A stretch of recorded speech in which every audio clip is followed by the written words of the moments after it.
Aucune épouse commandée par correspondance n'est restée plus d'une semaine auprès du montagnard, jusqu'à ce que la femme obèse refuse de partir. Plongeons-nous dans cette histoire intéressante.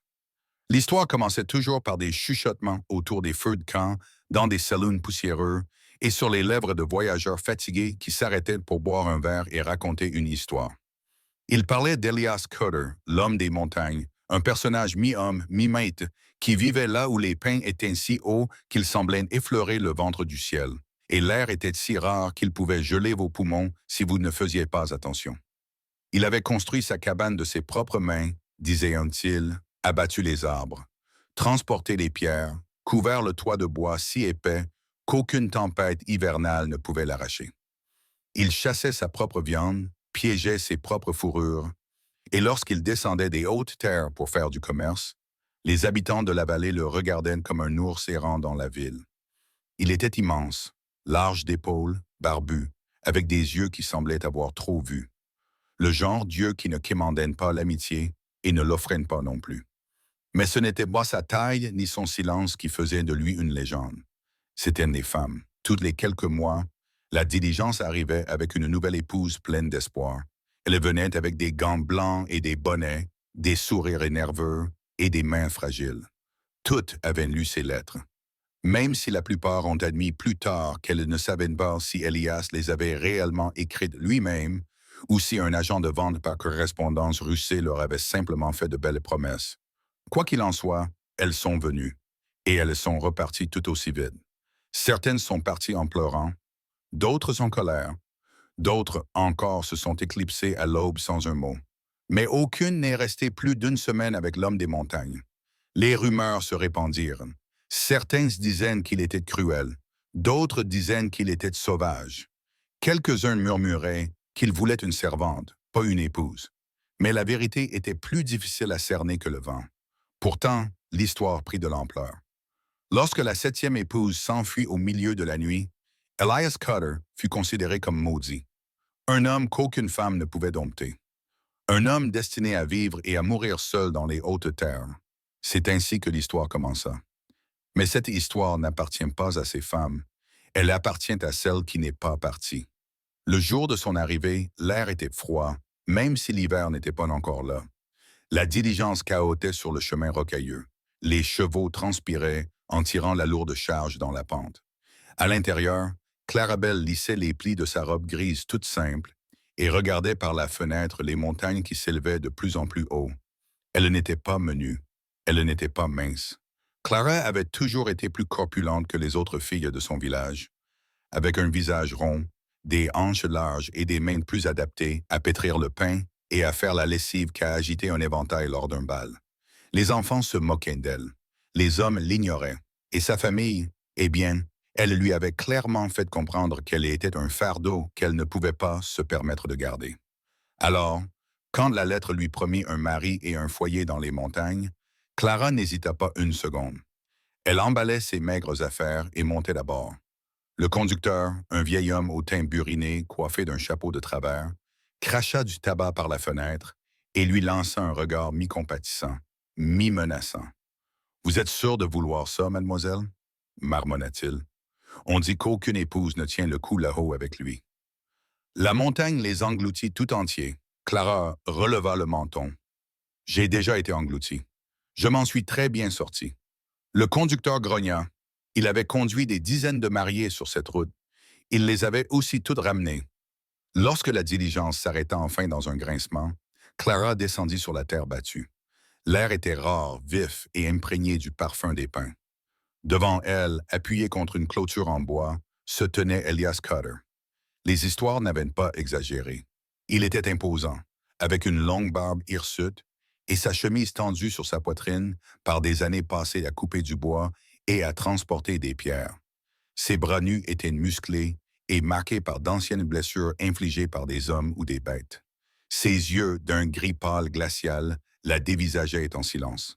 La plupart des femmes se seraient recroquevillées sous ce regard. Pas Clara. Elle serra son sac de voyage, redressa les épaules et s'avança. Elias ne bougea pas. Il ne sourit pas. Il ne lui adressa même pas la parole. « Eh bien, dit Clara en plantant ses pieds fermement au sol, Tu vas m'aider avec mes bagages ou est-ce que je vais devoir porter tout le poids dès le début de notre mariage?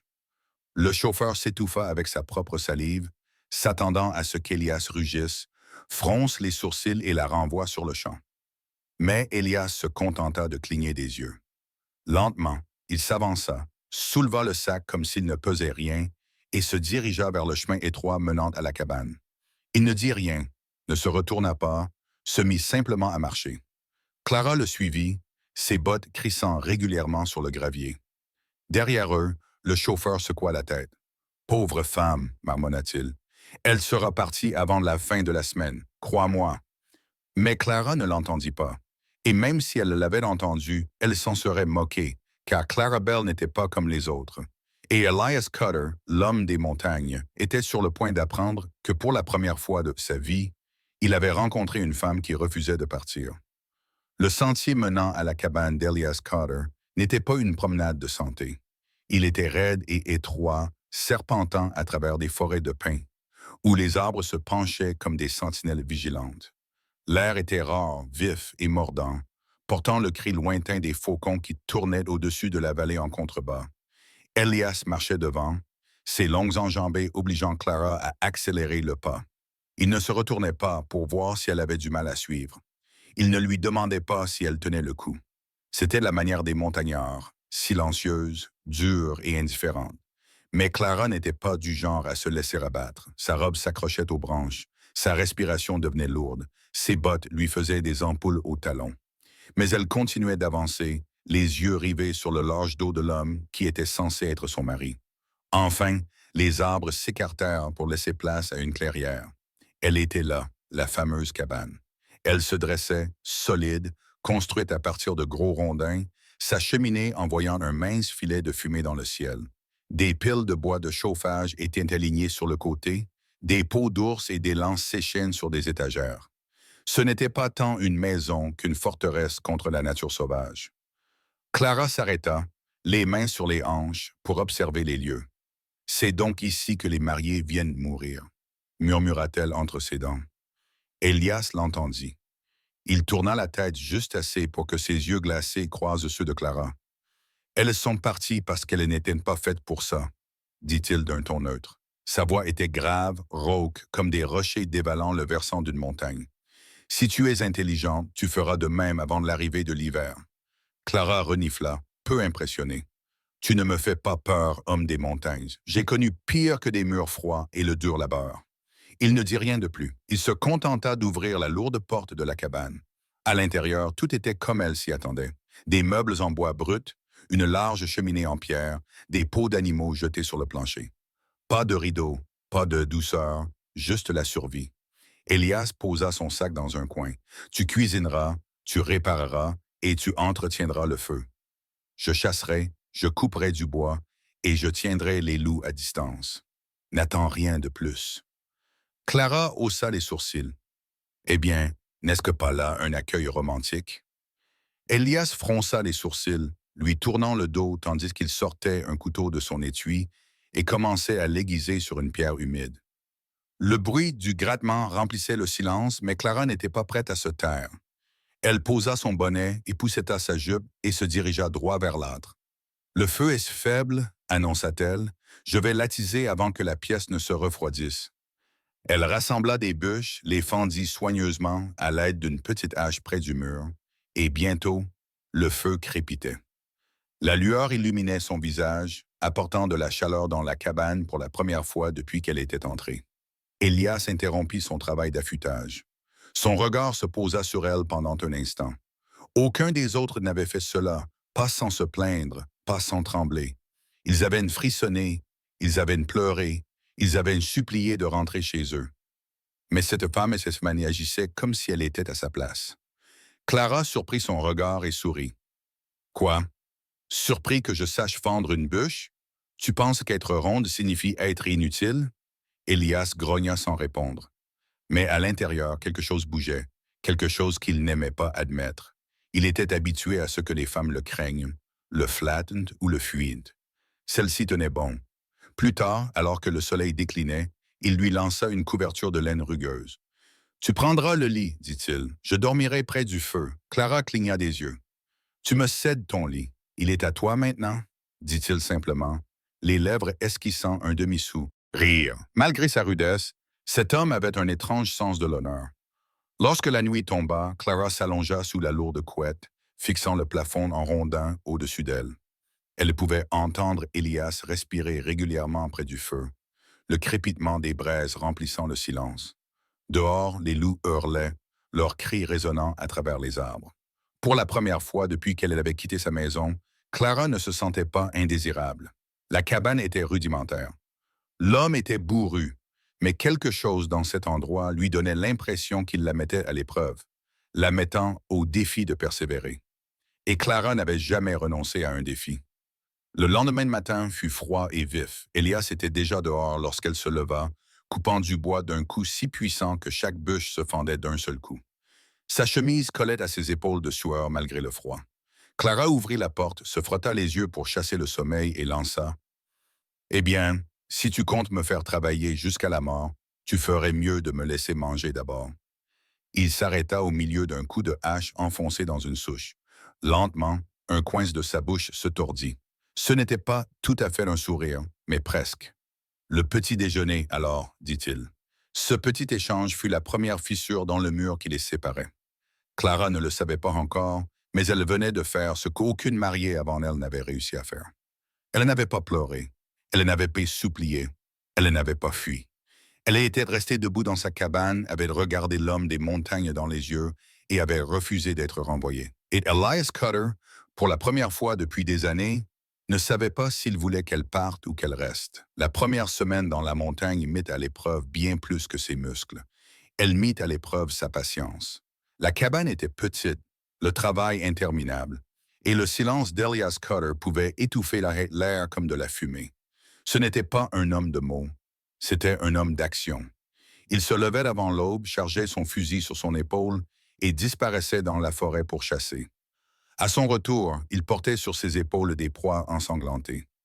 Clara avait déjà frotté le sol, raccommodé les chaussettes et mis un ragoût à cuire. Mais ce n'était pas le travail qui lui était reproché. C'étaient ses critiques constantes. Le feu est trop faible, tu coupes les bûches trop courtes, tu as mis le ragoût à cuire trop tôt.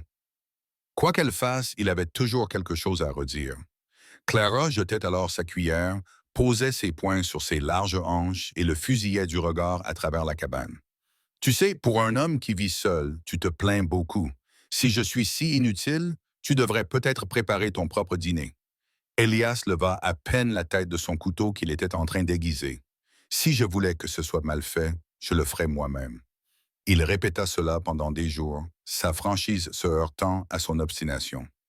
Un après-midi, Clara se retrouva dehors à fendre du bois.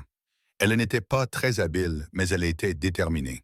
Ses bras lui faisaient mal, la sueur perlait sur son front, mais elle abattait la hache encore et encore. Elias sortit des arbres d'un pas décidé, chargé d'une proie fraîchement tuée, un élan lourd et massif. Il s'arrêta pour la regarder manier la hache. « Tu vas émousser la lame, dit-il d'un ton neutre. Clara laissa tomber la hache et se retourna vers lui. « Je vais faire le travail, que la lame soit émoussée ou non. Nous n'avons pas tous des biceps sculptés dans la pierre. Montagnard. » Il cligna des yeux devant son éclat. La plupart des femmes avaient pleuré devant son ton. Elle éleva plutôt la voix. Puis elle s'avança, attrapa une extrémité des bois de l'élan et dit « Eh bien, ne reste pas là. Traînons la bête à l'intérieur avant que les loups ne la repèrent. » Pendant un instant, Elias resta immobile. Puis, pour la première fois, un son sortit de sa poitrine. Ce n'était pas tout à fait un rire, mais quelque chose qui s'en rapprochait. Un grognement de surprise. Ensemble, ils traînèrent l'élan jusqu'à la table de dépeçage. Elias maniait le couteau avec une précision rapide, et Clara se tenait à ses côtés, les manches retroussées, prête à l'aider. Du sang éclaboussa son tablier, mais elle ne broncha pas. Elle salait de la viande, l'emballait, et quand le travail fut terminé, elle s'essuya le front avec le dos de la main.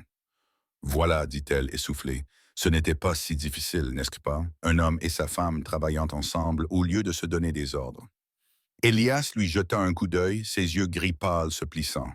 Pour la première fois, il ne reflétait aucun mépris, Seulement quelque chose d'indéchiffrable. Ce soir-là, le conflit entre eux atteignit son paroxysme. Le vent s'était levé, faisant claquer les volets. Le ragoût bouillonnait dans la marmite, emplissant la cabane d'une riche odeur de viande d'élan et d'oignons. Clara en versa une portion dans un bol et le posa devant Elias. Il y goûta, puis grogna. Trop salé. C'était de la goutte d'eau qui fit déborder le vase. Clara lui reprit le bol, le posa bruyamment sur la table et se pencha en avant jusqu'à ce que son visage soit à quelques centimètres du sien. Écoute-moi bien, Elias Cutter. Je ne m'effraie pas facilement. Je ne pleure pas facilement. Et je ne cuisine certainement pas pour un homme qui pense que critiquer tout et n'importe quoi, c'est de converser. Si tu veux rester assis là à ruminer en silence, très bien. Mais ne t'avise pas de penser que j'ai fait tout ce chemin juste pour être ta cuisinière et ton punching ball. Le feu crépitait dans la cheminée, ponctuant ses mots. Pendant un long moment, Elias ne bougea pas. Il serra la mâchoire, les yeux rivés sur elle. Puis, lentement, comme la neige glissant d'un toit, quelque chose changea dans son regard. Il se pencha en arrière, croisa ses bras massifs et dit « Tu es la première à m'avoir parlé sur ce ton. » Clara ne s'ya pas. « Alors, peut-être avais-tu besoin de quelqu'un toi aussi. » Le silence qui suivit n'était pas le silence tendu et pesant qui avait envahi la cabane auparavant. Il était différent. Il était chargé comme l'air avant un orage. Elias repoussa le bol vers elle. « C'est bon, marmonna-t-il, je vais le manger. » Les lèvres de Clara esquissèrent un sourire narquois. Bien sûr que oui. Plus tard dans la nuit, allongée sous la couette, Clara repensa à leur dispute. Elle ne l'avait pas brisée, elle l'avait stabilisée. Pour la première fois, elle avait l'impression qu'Elias l'avait vue. Pas comme une simple épouse de passage, mais comme une femme qui savait se défendre. Et bien qu'il n'ait plus rien dit avant de s'endormir, Elias resta éveillé sur la peau de bête, fixant les poutres du plafond. Les autres s'étaient enfuis.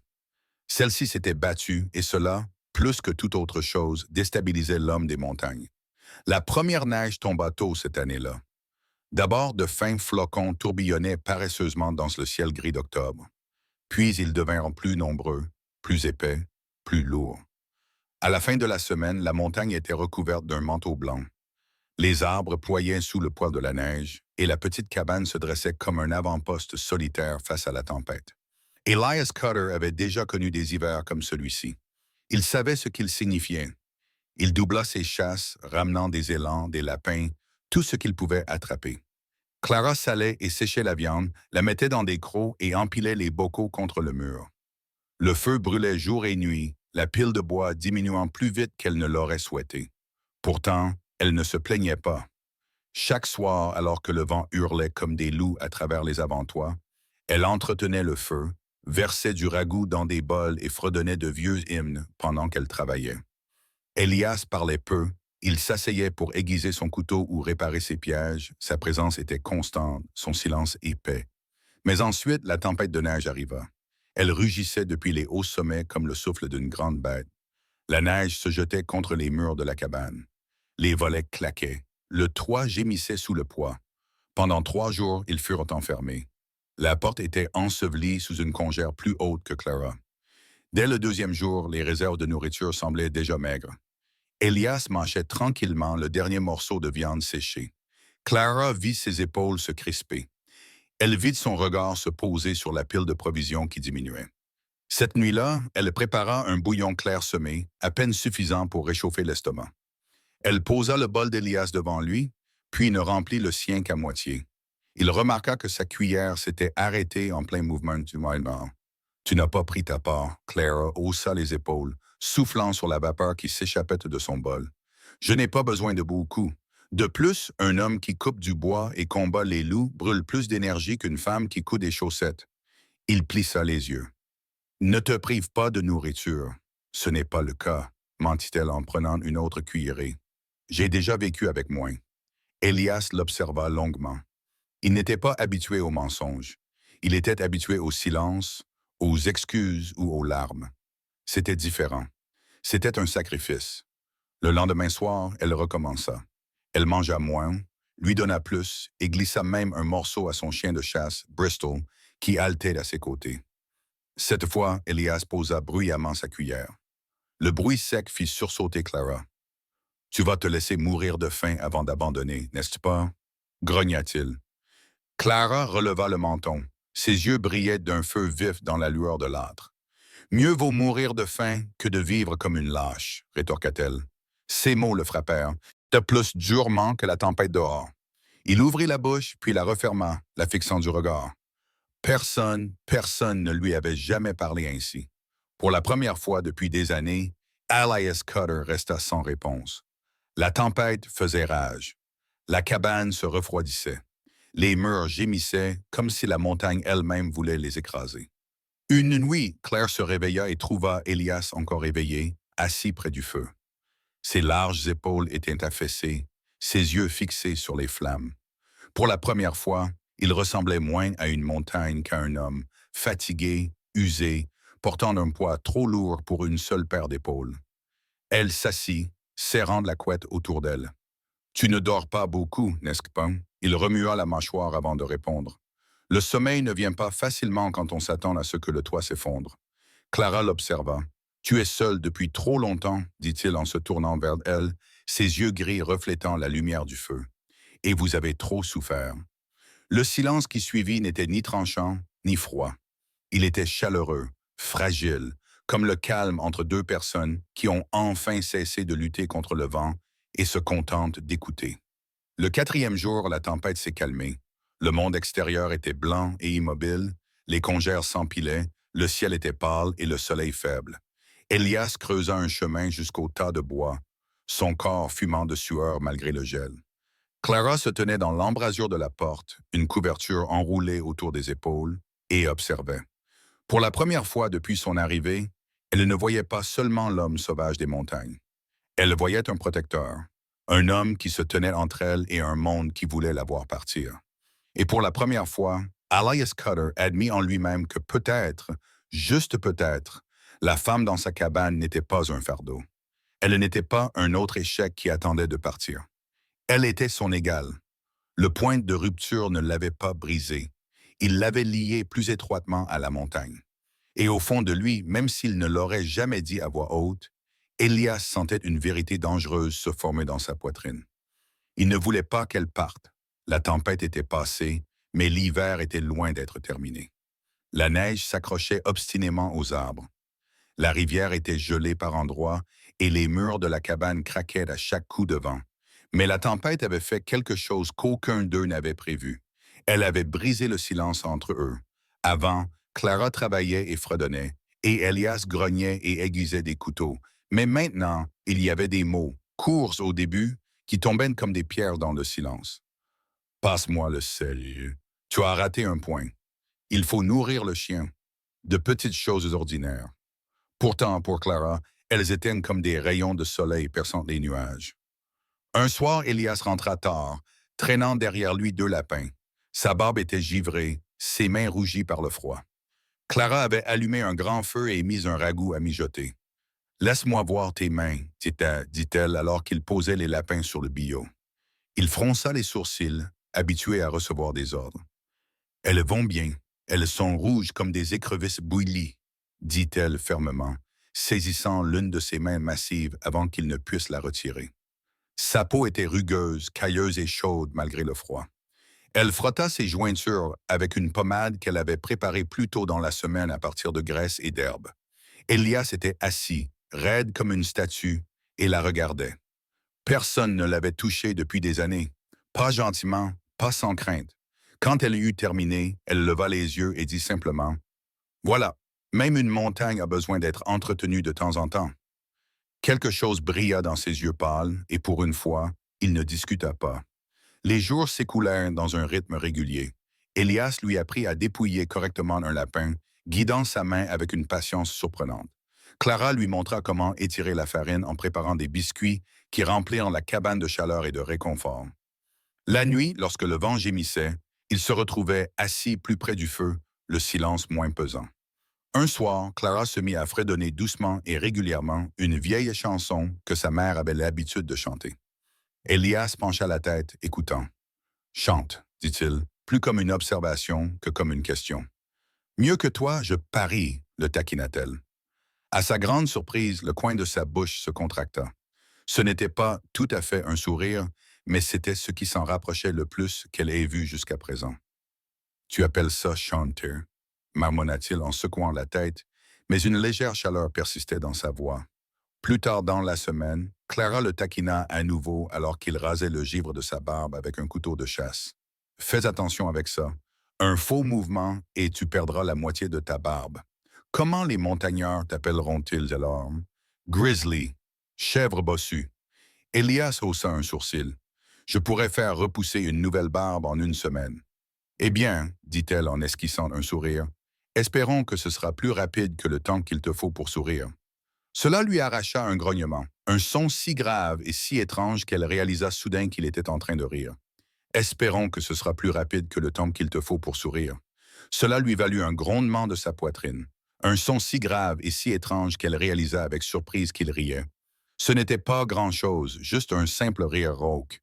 Mais cela fit trembler les murs de la cabane plus que la tempête ne l'avait jamais fait. Un soir, alors qu'ils étaient assis près du feu, Elias posa enfin la question qui couvait d'entre eux. Pourquoi es-tu venu ici? Sa voix était calme, presque hésitante. Tu as entendu les histoires. Tu savais qu'aucune épouse ne restait.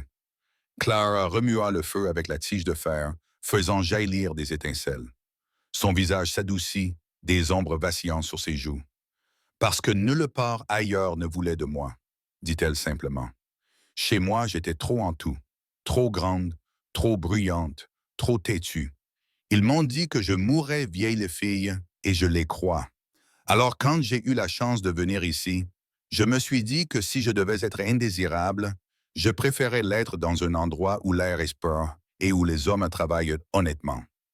Sa voix se brisa légèrement à la fin, même si elle tenta de le cacher. Elias ne répondit pas tout de suite. Il la fixa, étudiant les traits de son visage, la détermination dans ses yeux. Et pour la première fois depuis des années, il sentit quelque chose de lourd lui serrer la poitrine. Ce n'était pas de la solitude, mais la prise de conscience de la profondeur avec laquelle sa propre solitude s'était gravée en lui. Finalement, il dit d'une voix basse, « Tu n'es pas indésirable ici. » Clara cligna des yeux. « Qu'est-ce que tu as dit? » Mais il ne répéta pas. Il se contenta de prendre son couteau et sa pierre à aiguiser, même si ses gestes étaient plus lents, moins assurés. Clara l'entendit quand même, et cela la toucha profondément.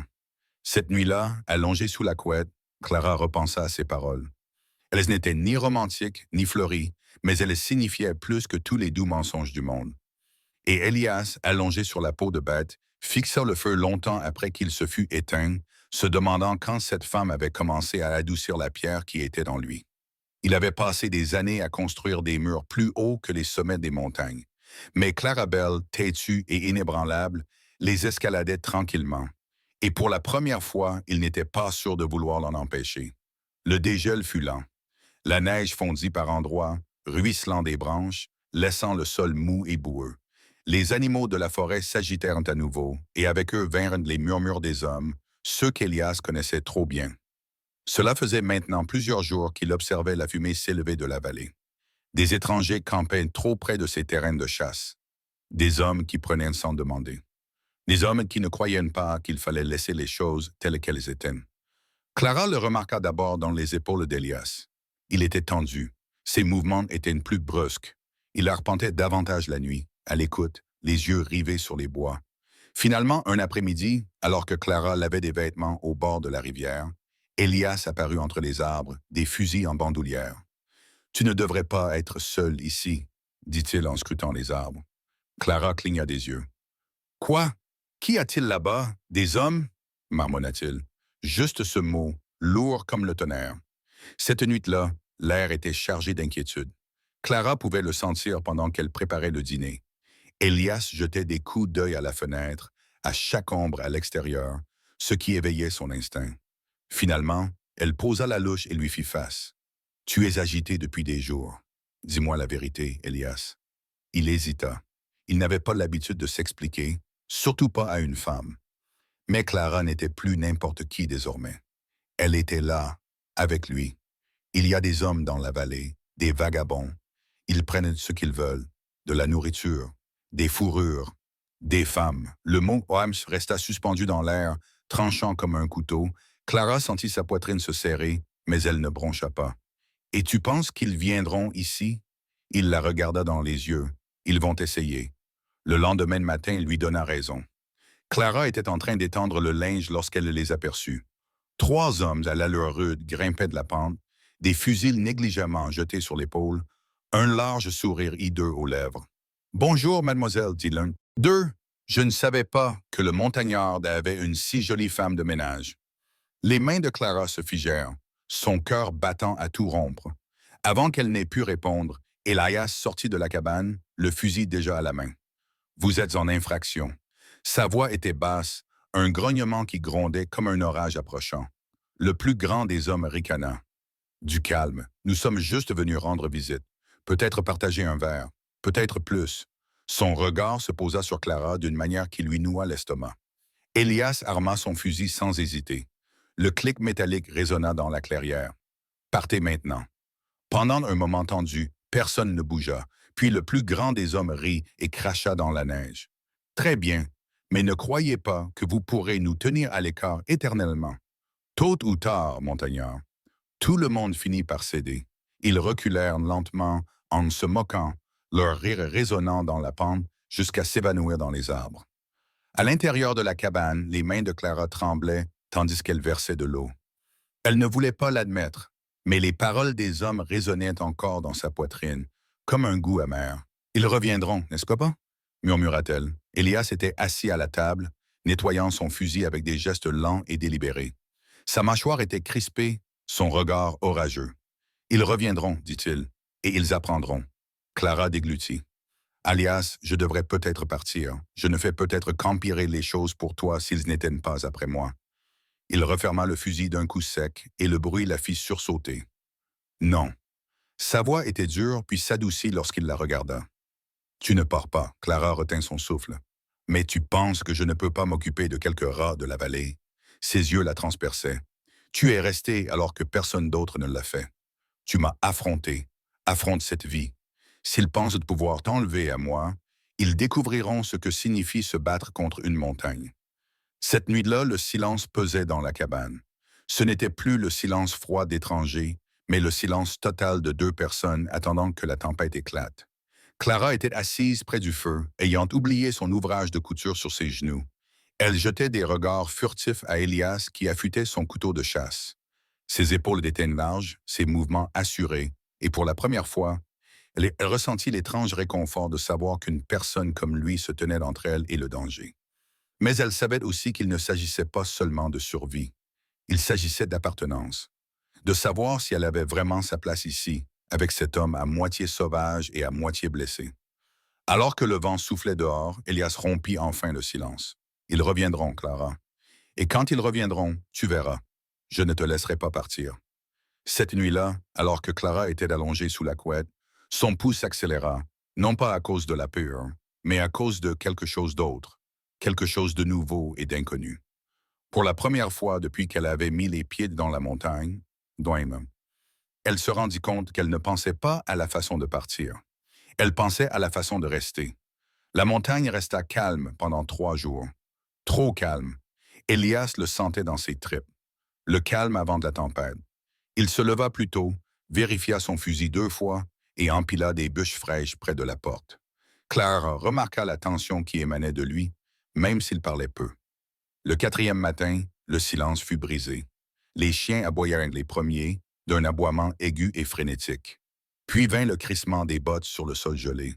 Clara laissa tomber la pâte à pain qu'elle pétrissait, les mains raides à cause de la farine. « Elias » murmura-t-elle. Il était déjà à la porte, fusil à la main. Sa voix était calme, mais ses yeux brûlaient comme du silex. « Reste derrière moi. » 3 hommes remontèrent la pente, les mêmes, mais cette fois accompagnés de 2 autres. Ils portaient des fusils, et l'un d'eux tenait une corde enroulée. « eh bien, ricana le plus grand en s'avançant. Je t'avais dit que tu reviendrais. Le montagnard cache une femme maintenant. Ce n'est pas juste qu'il garde toute cette douceur pour lui. » Le cœur de Clara battait à tout rompre, mais elle resta ferme. Elle avait entendu pire en ville, des murmures et des ricanements dans son dos. Mais ici, avec Elias devant elle, elle n'allait pas reculer. Elias leva son fusil.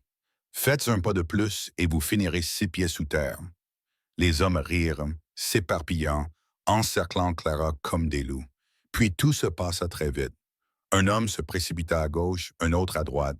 Elias tira, le bruit de la détonation résonnant à travers les pins, et l'un des hommes tomba à genoux en hurlant. L'autre se précipita vers elle. Le corps de Clara réagit avant même que son esprit n'ait eu le temps de comprendre. Elle attrapa le tisonnier en fer dans la cheminée et le brandit avec force, alors qu'un des hommes essayait de lui saisir le bras. Le tisonnier frappa sa mâchoire avec un craquement écœurant, et il trébucha en arrière en jurant. Elias se battit comme la montagne elle-même, brutal, inébranlable, implacable. Il projeta un homme contre le mur, ses pointes brisant des os, tandis que la crosse de son fusil s'écrasait sur le crâne d'un autre. « Clara !» cria-t-il en lui lançant un couteau de chasse. Elle l'attrapa maladroitement, le cœur battant à tout rompre. Un homme se précipita sur elle et, pour la première fois de sa vie, elle ne se figea pas, elle le frappa, pas profondément, mais suffisamment. Il rugit et s'enfuit, saignant dans les arbres. Le combat fut brutal, chaotique, mais court. La loi de la montagne était toujours rapide. Lorsque la fumée se dissipa, 2 hommes s'éloignèrent en boitant, traînant les blessés. Les autres gisaient dans la neige en gémissant, trop brisés pour se relever. Elias se tenait au milieu, le torse haletant, les jointures ensanglantées. Son regard se posa instantanément sur Clara. « Tu es blessée. » Elle secoua la tête, serrant le couteau de ses mains tremblantes.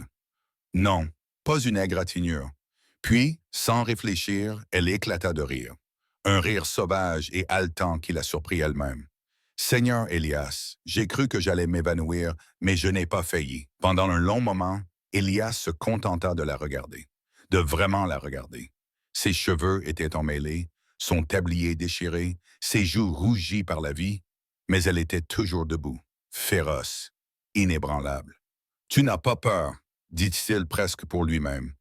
Clara leva le menton, toujours essoufflée. « J'avais peur, mais je suis resté. » Quelque chose en lui se brisa alors, les murs qu'il avait construits plus hauts que les sommets.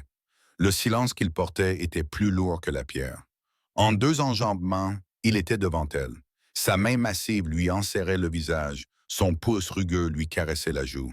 « Tu es resté, » murmura-t-il. « Personne n'est jamais resté. » Les yeux de Clara brillaient, humides mais inébranlables. « Alors laisse-moi être la première. » Et à ce moment-là, Elias se pencha et l'embrassa. Pas un baiser doux, ni timide, mais brut et possessif, le genre de baiser qu'un homme donne lorsqu'il a trouvé quelque chose qu'il pensait que le monde lui avait volé. Elle s'accrocha à lui sans se soucier du sang sur sa chemise, ni de la fumée dans l'air. Pour la première fois depuis que ses parents l'avaient envoyée loin d'eux comme une épouse par correspondance, Clarabelle sentait qu'elle était exactement à sa place. Lorsqu'ils se séparèrent enfin, Elias posa son front contre le sien.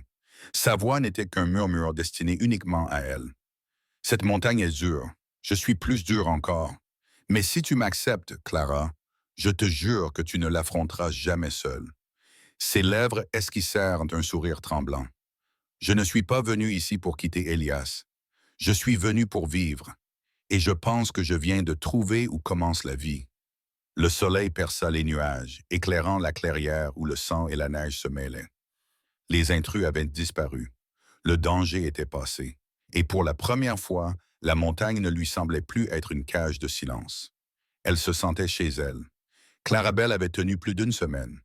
Elle avait survécu aux tempêtes, au silence, au feu, et dans le cœur d'un homme qu'aucune épouse n'avait jamais dompté, elle s'était implantée comme un chêne.